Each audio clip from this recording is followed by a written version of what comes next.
What about pizza do you like? Ooh, pretty much everything. They're fun to make. Everyone's different. I still get super excited when one comes out looking like this? just the way I want it. Right, Exactly. okay. And who doesn't like pizza?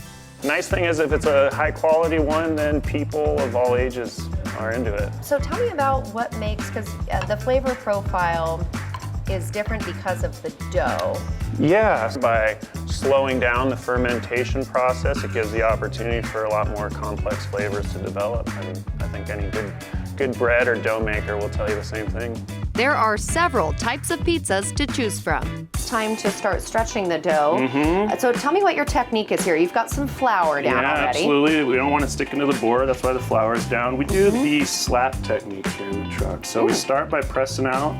I'll do in this the along middle. with you while I watch you. So you're not stretching out, you're pushing down. Pushing down, all right. But you don't want to crush your crust, and you're gonna build a nice little rim around the pizza like that.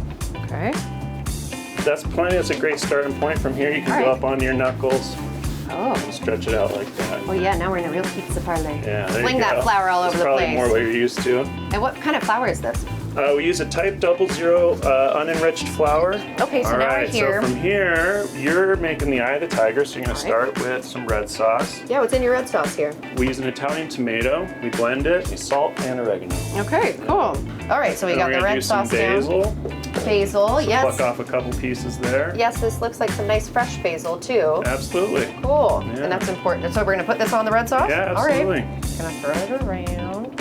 Maybe break it up a little bit. I don't know. Yeah, You that's tell what me, do. you're the No, boss. Tear it into little pieces like that and throw it down. Well, it smells good. Fresh There you makes a big go. difference. So we're gonna go with some fontina cheese there. which is this Fontina one right cheese. here. Yes. Absolutely. Why fontina cheese?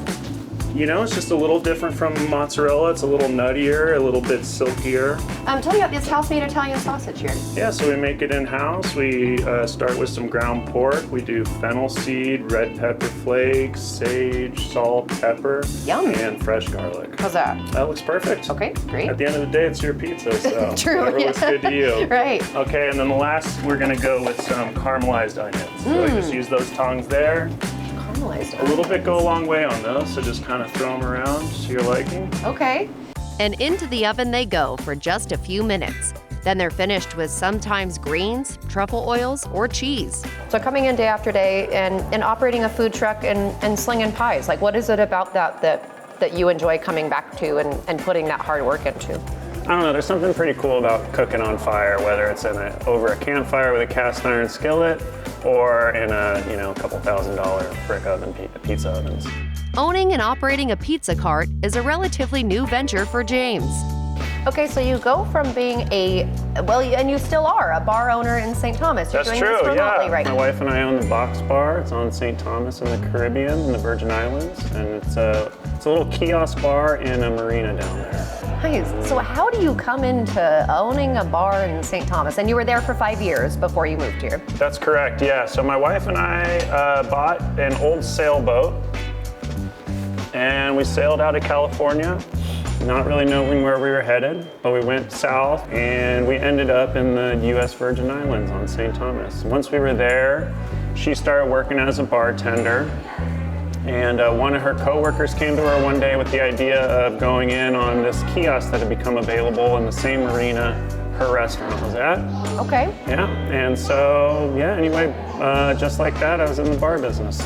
With their backgrounds in the food and beverage business, they have other ideas for the future. So we had the idea of doing a speakeasy here in Bend, and a Blind Tiger is a nickname for a speakeasy. So theoretically, one day, we'll have a speakeasy with a pizza shop out front, and that'll be Blind Tiger Pizza. Okay. Yeah. You're already letting us in on a little secret. That's a little bit of insider info, yeah, exactly. Okay. The menu might be small, but there's enough pizza, flatbread, and salad options to go around. As a business, are you trying not to stretch yourself too thin, dough in that way? But Yeah, I'd rather do a few things very well than a lot of things poorly, I guess is my approach to it. You can find Blind Tiger Pizza at Crux Fermentation Project in Bend. For another edition of Taste This, I'm Emily Kirk.